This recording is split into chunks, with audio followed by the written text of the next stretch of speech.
ಲೋಕಸಭೆ ಚುನಾವಣೆ ನಂತರ ಕಾಂಗ್ರೆಸ್ಗೆ ಕಡಿಮೆ ಸೀಟ್ ಬಂದಿದೆ ಅನ್ನೋ ಕಾರಣಕ್ಕೆ ಗ್ಯಾರಂಟಿ ಮುಂದುವರಿಸ್ತಾರಾ ಅಥವಾ ಕಂಟಿನ್ಯೂ ಆಗುತ್ತಾ ಅನ್ನೋ ಬಗ್ಗೆ ಚರ್ಚೆ ನಡೀತಾ ಇದೆ ಸರ್. ಇದ್ರ ಬಗ್ಗೆ ಅಲ್ಲ, ಈಗಾಗಲೇ ನಾವು ಮಾನ್ಯ ಮುಖ್ಯಮಂತ್ರಿಗಳು ಕೂಡ ಹೇಳಿದ್ದಾರೆ, ನಾನು ಕೂಡ ಹೇಳಿದ್ದೇನೆ. ನಾನು ಹೇಳಿಕೆಗಳು ಕೊಟ್ಟಿದ್ದೇವೆ, ನಾವೆಲ್ಲ ನಮ್ಮ ಅಧ್ಯಕ್ಷರು ಕೂಡ ಹೇಳಿದ್ದಾರೆ. ಗ್ಯಾರಂಟಿಗಳನ್ನು ನಾವು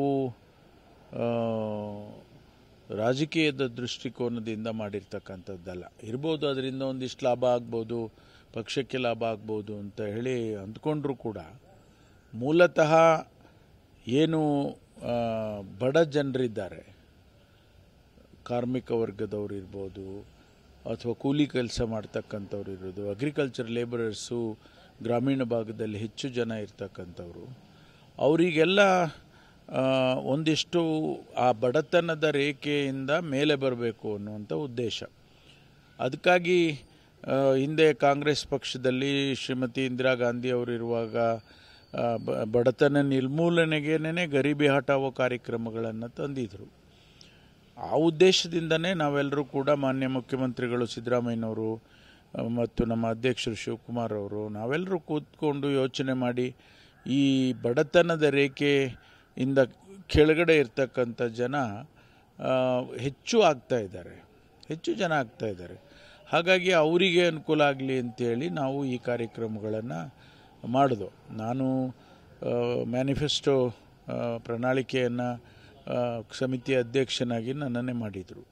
ಆ ಸಂದರ್ಭದಲ್ಲಿ ನಾವು ಇವೆಲ್ಲ ಯೋಚನೆ ಮಾಡಿ ಅದರ ಆರ್ಥಿಕ ಏನು ತೊಂದರೆಗಳಾಗಬಾರ್ದು, ಆರ್ಥಿಕತೆಗೆ ಯಾವುದೇ ರೀತಿಯಲ್ಲಿ ತೊಂದರೆ ಆಗಬಾರ್ದು ಅಂತೇಳಿ ನಾವು ಅದನ್ನು ಕೂಡ ಲೆಕ್ಕಾಚಾರ ಮಾಡಿದೆವು, ಕ್ಯಾಲ್ಕುಲೇಷನ್ಸ್ ಮಾಡಿದೆವು.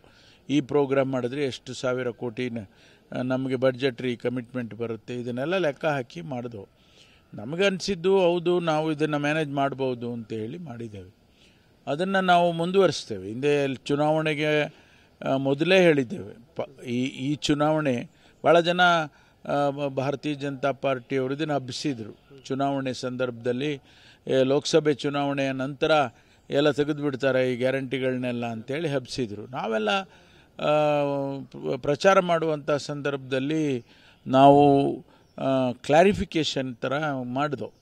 ಭಾಷಣಗಳಲ್ಲಿ ನಾವು ಹೇಳಿದೋ, ನಾವು ಯಾವುದೇ ಕಾರಣಕ್ಕೂ ಕೂಡ ಈ ಗ್ಯಾರಂಟಿಗಳನ್ನು ನಿಲ್ಲಿಸೋದಿಲ್ಲ, ಪಾರ್ಲಿಮೆಂಟ್ ಚುನಾವಣೆ ಆದ ನಂತರ ನಿಲ್ಲಿಸ್ತಾರೆ ಅಂತೇಳಿ ಹಬ್ಬಿಸ್ತಾ ಇದ್ದಾರೆ, ನಾವು ನಿಲ್ಲಿಸೋದಿಲ್ಲ ಅಂತ ಹೇಳಿದ್ದು.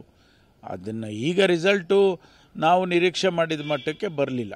ನಿಜ, ನಮಗೆ ಒಂದಿಷ್ಟು ನಾವು 20 ಮೇಲೆ ಬರ್ಬೋದು, ಅರೌಂಡ್ 20 ಬರ್ಬೋದು ಅಂತ ನಮ್ಮ ಊಹೆ ಇತ್ತು.